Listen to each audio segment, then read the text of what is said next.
Supreme court స్పష్టంగా చెప్పింది, సునీతమ్మ యొక్క పిటిషన్ను తిరస్కరిస్తూ కాలయాపన చేస్తూ ఉంది. విచారణకు అనుకూలంగా ఉండకుండా, విచారణకు అనుకూలం లేకుండా కాలయాపన చేస్తూ ఉంది.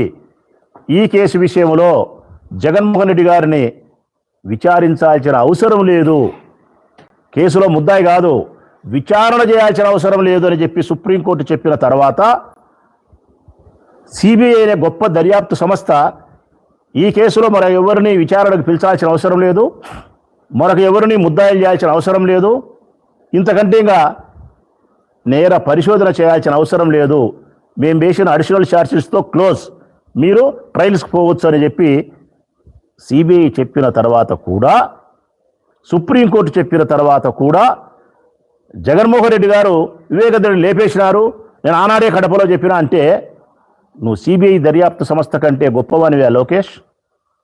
సుప్రీంకోర్టు న్యాయమూర్తి కంటే నీ న్యాయం గొప్పదంటావా? లేకుంటే సుప్రీంకోర్టు న్యాయమూర్తిని నువ్వు అవమానపరుస్తున్నావా? లేకుంటే భారతదేశంలో అత్యున్నతమైన సిబిఐ దర్యాప్తు సంస్థ యొక్క దర్యాప్తు విధానాన్ని నువ్వు శంకిస్తున్నావా?